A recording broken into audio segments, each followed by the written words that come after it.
saat ini, besok maupun yang akan datang. Semoga selalu dalam kebaikan. Karena apa? Karena kita tentunya mengalami yang namanya perubahan. Hari ini kita berbeda dengan hari kemarin. Hari ini kita berbeda dengan hari esok. Mentari pagi tadi tentunya berbeda dengan mentari pagi yang terbit besok. Makanya setiap hari kita tentu mengalami perubahan. Karena perubahan itu pasti. Di dunia ini yang pasti hanya perubahan itu. Karena dalam kehidupan kita tidak ada yang tidak pasti kecuali perubahan itu sendiri. Makanya kita harus selalu berusaha memperbaiki diri kita. Karena hakikatnya dari kehidupan ini itu adalah suatu bentuk perubahan. Karena dengan perubahan itu ada sebuah kemajuan. Dengan perubahan itu ada suatu bentuk untuk mencapai tujuan. Dengan perubahan meskipun ada dari segi negatifnya, yaitu mengalami yang namanya kemunduran atau mengalami yang namanya keburukan, tapi hakikatnya setiap manusia dengan adanya perubahan itu ada suatu bentuk ikhtiar untuk selalu berusaha mengarah pada kemajuan. Makanya mungkin ketika teman Anda bilang, kok hari ini kamu berubah ya, kok kamu sekarang berubah ya, katakan saja bahwasanya apa, di dunia ini tidak ada yang abadi, yang pasti hanya perubahan itu sendiri.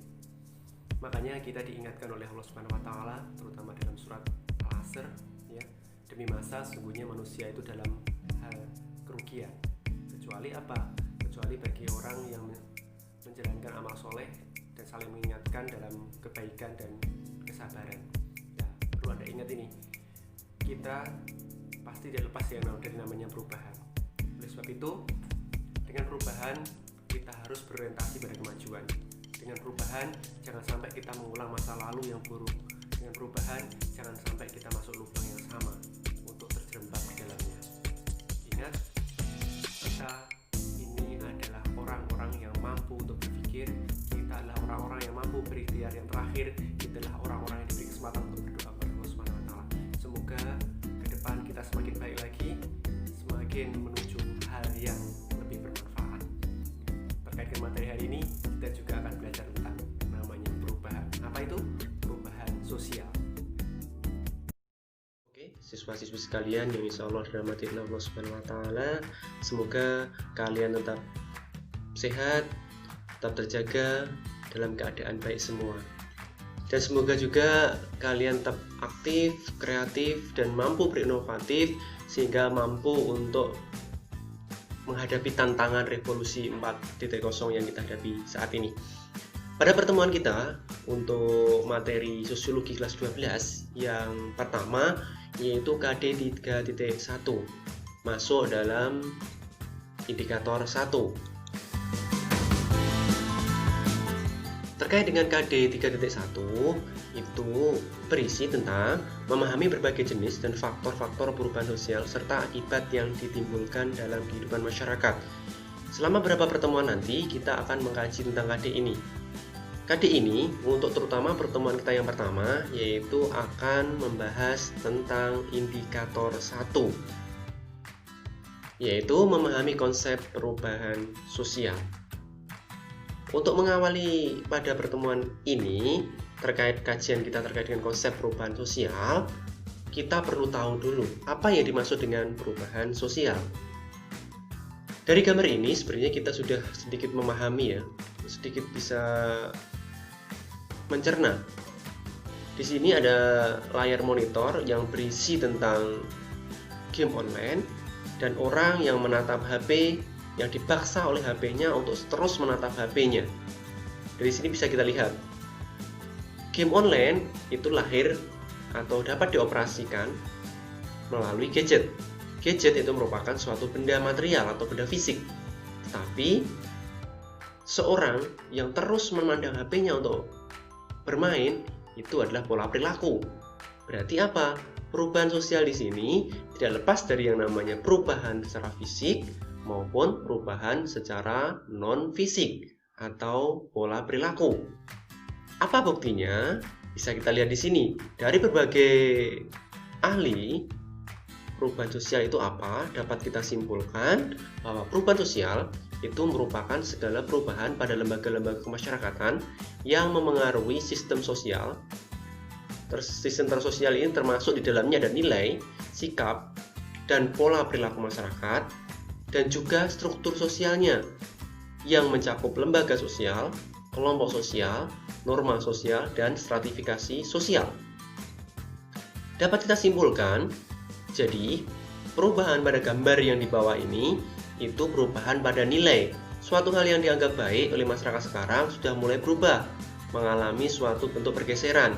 Gadget yang awalnya digunakan sebagai alat komunikasi berubah menjadi alat untuk game online, sehingga berpengaruh pada sikap dan pola perilaku, dan itu menciptakan suatu bentuk habituasi kebiasaan setiap harinya. Bahkan bisa dikatakan game tidak lagi yang dimainkan oleh anak atau dimainkan oleh seorang, tapi seseorang itu dipermainkan oleh game karena waktunya banyak tersita oleh game, bukan game itu dimanfaatkan oleh anak-anak. Nah, ini yang menjadi pertanyaan kita. Sehingga apa? Berubah lembaga sosialnya, aturan kita berubah, norma kita juga berubah. Sehingga apa? Kelompok sosial kita juga berubah, komunitas kita berubah. Awalnya komunitas itu dibentuk dalam lingkup kita secara fisik, kesatuan kita secara fisik, tapi berubah kesatuan kita secara dunia maya melalui game-game online. Dan juga stratifikasi sosial kita juga berubah tentunya. Dulu stratifikasi sosial itu bisa dilihat secara fisik saja, harta benda saja, meskipun sekarang masih diakui itu. Tapi di dunia digital, terutama game online, status itu ketika seorang mampu memainkan game online atau dipermainkan dipermainkan game online, mampu untuk pada level tertentu, bahkan bisa menghasilkan pundi-pundi rupiah. Itulah yang dimaksud dengan stratifikasi sosial pada perubahan sosial. Nah, di sini mencakuplah itu yang dimaksud dengan perubahan sosial. Oke, perubahan sosial itu memiliki ciri-ciri tertentu. Ya. Apa ciri-ciri perubahan sosial itu? Sehingga perlu kita pahami lebih jauh agar kita lebih paham tentang perubahan sosial itu. Ciri-ciri perubahan sosial itu diantaranya yang pertama dilakukan secara sengaja. Seringkali perubahan sosial itu yang terjadi merupakan hal yang dilakukan secara tidak sengaja.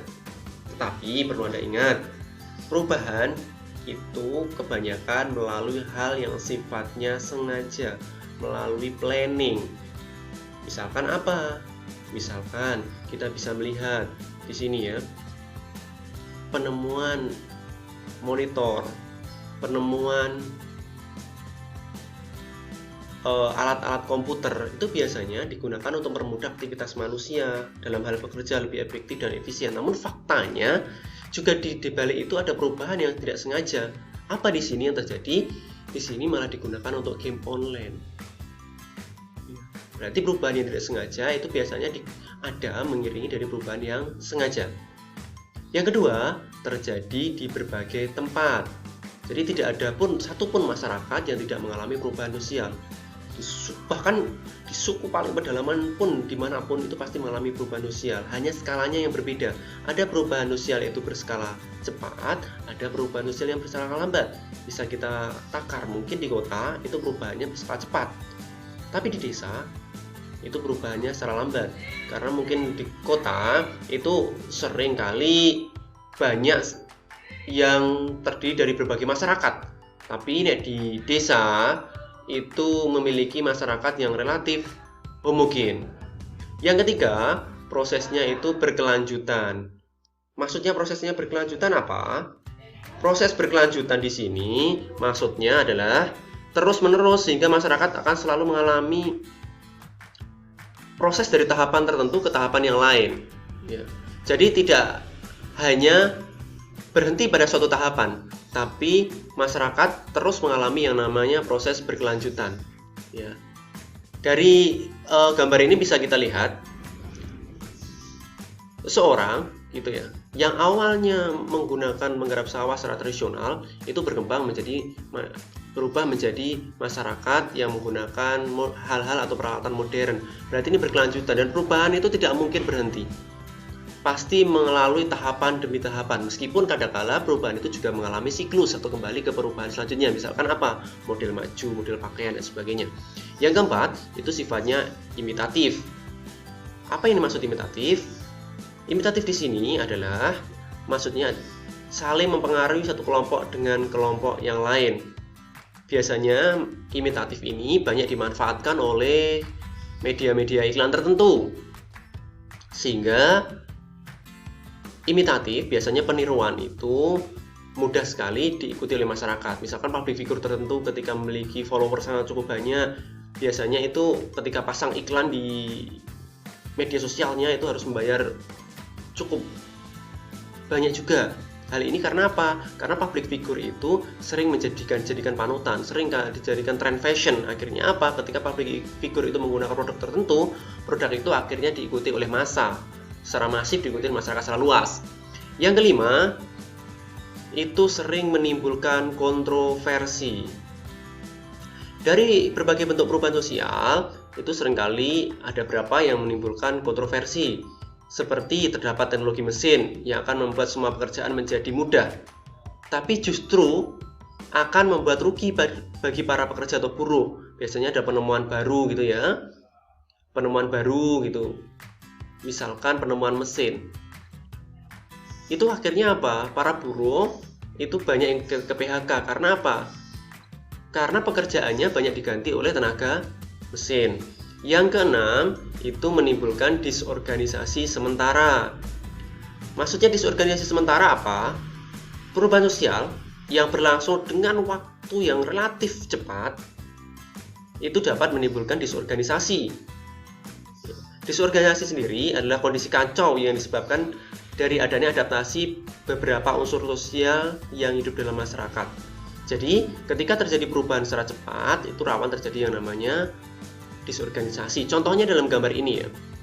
Ketika terjadi perubahan skala besar, terutama di dunia transportasi online saat ini, itu seringkali bagi masyarakat tertentu yang tidak siap dengan perubahan itu akan mengalami yang namanya disorganisasi atau bentuk protes atau kacau dalam pikirannya. Kenapa? Karena dia tidak siap dengan perubahan yang ada. Misalkan dengan adanya ojek online, itu bagi ojek pangkalan aja atau ojek konvensional dia tidak bisa menerima karena tidak bisa mengikuti hal itu, sehingga seringkali menunjukkan aksi protesnya. Yang terakhir, itu ada hubungan kausalitas. Ya, ada hubungan kausalitas. Apa yang dimaksud hubungan kausalitas? Hubungan kausalitas itu adalah hubungan timbal balik antara satu dengan yang lainnya. Ya. Jadi hubungan kausalitas ini bisa saja menimbulkan yang namanya disorganisasi. Jadi adanya perubahan bisa menimbulkan disorganisasi, bisa menimbulkan juga kontroversi, serta perubahan-perubahan yang lain. Ya. Misalkan hubungan kausalitas itu yang terjadi yang pertama tadi. Ditemukannya monitor, ditemukannya HP, tidak lagi digunakan oleh manusia untuk menciptakan inovasi, untuk mempermudah pekerjaan, malah kadang waktunya banyak disita oleh alat atau HP tadi. Itulah sedikit dari ciri-ciri perubahan sosial. Harapannya kalian mampu untuk memahami apa itu perubahan sosial dalam kehidupan masyarakat. Setelah ini nanti akan saya sampaikan untuk tagihan kalian. Tolong ikuti pendidikan kita, tolong ikuti pembelajaran kita dengan baik. Harapannya semoga kalian semua tetap mempertahankan inovasi kreativitas kalian, bahwasanya kalian itu bisa. Karena kalian bisa itu karena kalian itu mampu untuk mengikuti ini. Sekian pembelajaran kali ini. Assalamualaikum warahmatullahi wabarakatuh.